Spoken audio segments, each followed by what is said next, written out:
여러분 안녕하세요. 안혜남 목사입니다. 금일 계속해서 누가복음 23장 26절에서 43절 말씀 묵상하는 시간 갖도록 하겠습니다. 금일 단락은 예수님이 해골이란 곳으로 끌려가 십자가에 못 박히시는 장면을 묘사하고 있습니다. 큰 줄거리를 보면요, 예수님은 금일 말씀 26절에서 31절을 통해 십자가 처형장을 향해 걸어가십니다. 그리고 그 가운데 십자가를 대신 지고 주님과 함께 걷고 있는 구레네 사람 시몬의 이야기가 잠시 기록되어 있습니다. 다음 단락인 32절에서 39절을 통해 독자인 우리가 보는 사실은 여러 부류의 사람들이 십자가에 못 박힌 예수님께 수치와 모욕 가득한 말을 했다는 거죠. 그리고 마지막 부분 43절에서 45절, 누가는 십자가의 수치를 견디는 예수님을 조롱하고 비웃는 대신 그를 구주로 고백한 죄수와 그로 인해 천국의 약속을 선물로 받은 그의 스토리로 금일 말씀을 마무리 짓고 있습니다. 금일 특히 저희는 십자가에 달리는 예수님께서 고통 가운데 들으셔야 했던 여러 고백들에 집중하길 원합니다. 사방에서 여러 종류의 외침이 들려옵니다. 그 중에서는 예수님을 조롱하는 외침도 있었고 그분의 모습을 향해 안타까운 탄식을 보내는 이들도 있었습니다. 하지만 예수님이 들으셔야 했던 가장 많은 소리가 있었는데 바로 예수님이 하나님이 택하신 자 그리스도라면 자신을 구원해보라는 요구였습니다. 어떤 이들은 이기적인 조롱 가득한 고백을 했고 어떤 이들은 참된 구원의 고백을 했다는 거죠. 여러분, 우리가 인생에서 과연 어떤 고백을 하는지가 우리의 인생을 좌우합니다. 주님은 이런 여러 가지 고백에 어떻게 반응하셨을까요? 금일 말씀 안으로 들어가 보도록 하겠습니다. 먼저 26절에서 27절이 이렇게 전하고 있습니다. 저희가 예수를 끌고 갈 때에 시몬이라는 구레네 사람이 시골로서 오는 것을 잡아 그에게 십자가를 지워 예수를 쫓게 하더라. 또 백성과 그를 위하여 가슴을 치며 슬피 우는 여자의 큰 무리가 따라오는지라. 십자가를 지은 구레네 시몬의 이야기가 이어지고 있습니다. 죽는 데까지 주를 따르겠다며 장담하던 시몬 베드로 대신 구레네 시몬이 십자가를 지고 예수님을 따라갑니다. 여러분, 참 아이러니한 부분이 이어지죠. 베드로는 주님이 자신을 높여주기 바랬지만 주님과 함께 높은 십자가에 달리기는 원치 않았습니다. 여러분, 금일 구레네 사람 시몬의 모습을 통해 참 제자의 모습을 생각해 보게 됩니다.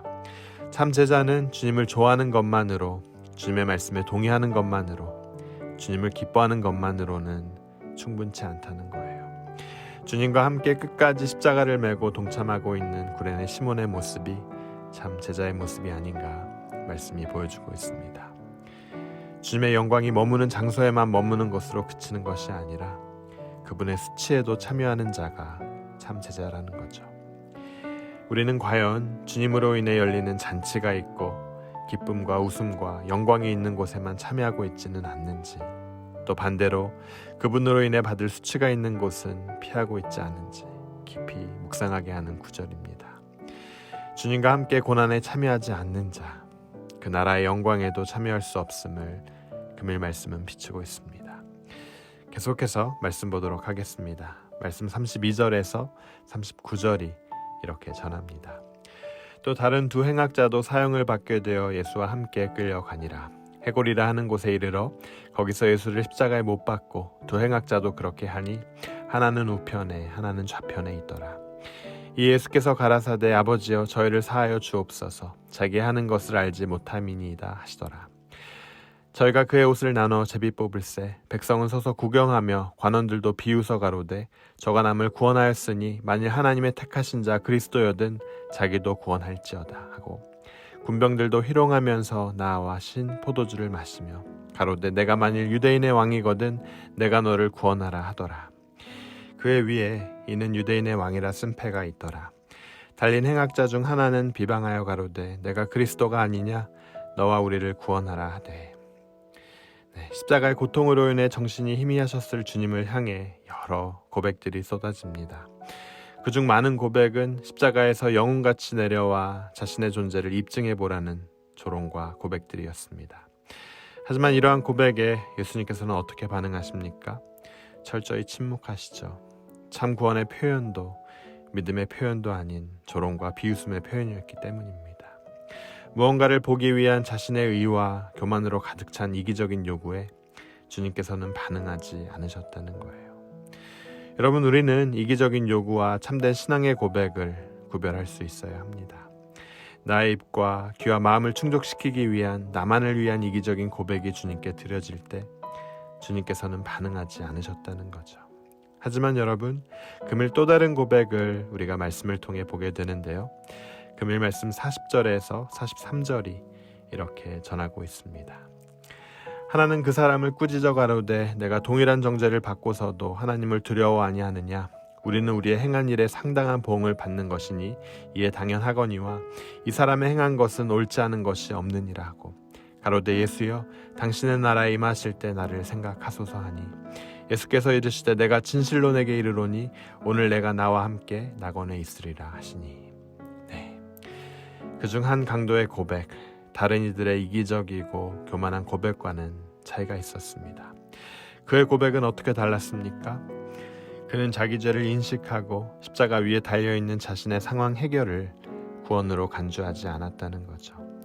가시화되는 현상을 예수님께 요구하지 않았습니다. 그는 오직 예수님을 하나님 나라의 주인으로 인정하였고 자기를 꼭 기억해달라고 그렇게 구하고 있습니다. 예수님의 주권을 인정한 참된 믿음의 고백이자 겸손한 요청이었습니다. 여러분, 침묵하시며 묵묵히 자신이 가실 길을 순종으로 가신 주님께서 드디어 이 겸손한 강도의 고백에 응답하십니다. 육체의 죽음을 해결하지 않으셨지만 영원한 하나님 나라를 그에게 허락해주고 계세요. 금일 말씀을 통해 여러분, 우리가 발견하는 바는 무엇입니까? 바로 겸손한 믿음의 고백은 언제나 응답받는다는 거예요. 우리는 기도를 하며 때로는 시기와 방법과 결과를 다 생각하고 내 의를 기준으로 결과를 기대할 때가 있다는 거죠. 하지만 우리는 그 모든 나의 생각과 의를 내려놓아야 합니다. 오직 그분의 은혜만을 구해야 돼요. 그 사실을 인식하고 그분이 기뻐하시는 일에 우리의 시선을 고정시켜 나아가야 한다는 사실입니다. 내 생각과 의에 가득 찬 기도를 드릴 때, 또 다수를 위한 이기적인 욕망을 표출할 때 주님은 반응하지 않으십니다. 그 중심에 주님이 있길 원하세요. 그분이 주권자이시기 때문입니다. 그분이 주님이시기 때문이에요. 또 우리가 말씀을 통해 발견하는 다른 바는 무엇이 있을까요? 그것은 우리가 이 세상을 살며 수많은 고백과 음성을 듣고 살지만 그중 바른 믿음의 고백과 겸손한 간구에 귀 기울일 수 있는 분별력이 있어야 한다는 사실입니다. 우리가 성령으로부터 오는 분별력을 잃게 될 때 수많은 잡음으로 인해 믿음이 흔들리게 됩니다. 그렇기에 주님의 인도하심을 구해야 되죠. 그분의 지혜를 구해야 돼요. 수많은 이들이 저마다 각기 소견대로 행하는 이 악한 시대를 살며 저는 여러분 모두가 말씀에 집중하는 여러분 되시길 주님의 이름으로 축원합니다. 우리 모두는 성령의 인도하심을 받아야 돼요. 나아가 겸손한 믿음의 고백이 있는 장소에 머물러야 합니다. 우리 주님은 십자가 위에서 자신을 십자가에 못 박힌 이들을 위해 기도하고 계십니다. 그들의 무지를 오히려 긍휼히 여기시고 이들의 악함을 용서해달라고 간구하고 계세요. 죄를 향한 하나님의 혐오와 죄인들을 향한 사랑의 용서, 이 모든 것이 바로 십자가 위에서 예수님이 보여주신 모습이었습니다. 여러분이 놀라운 은혜가 우리로 하여금 회개와 감사로 인도하고 또한 더 나아가 죄를 미워하고 의를 사랑하는 거룩한 사람으로 살게 합니다. 여러분 얼마나 감사한지요. 이 십자가의 은혜를 금일 다시 생각함으로 내가 어디에 머물러야 하는지, 어떠한 분별력으로 살아가야 하는지 결단하고 나아가는 여러분 그런 귀한 하루 되시길 주님의 이름으로 축원합니다. 우리 함께 기도하겠습니다. 주님 은혜에 감사합니다. 여러 조롱과 비웃음에도 묵묵히 아버지의 뜻에 순종하심으로 나아간 주님께 다시 한번 감사드립니다. 우리로 하여금 세상의 수많은 잡음 가운데서도 주님을 향한 참된 고백이 있고 주님을 주님으로 인정하는 곳에 우리가 머물게 하여 주시옵소서.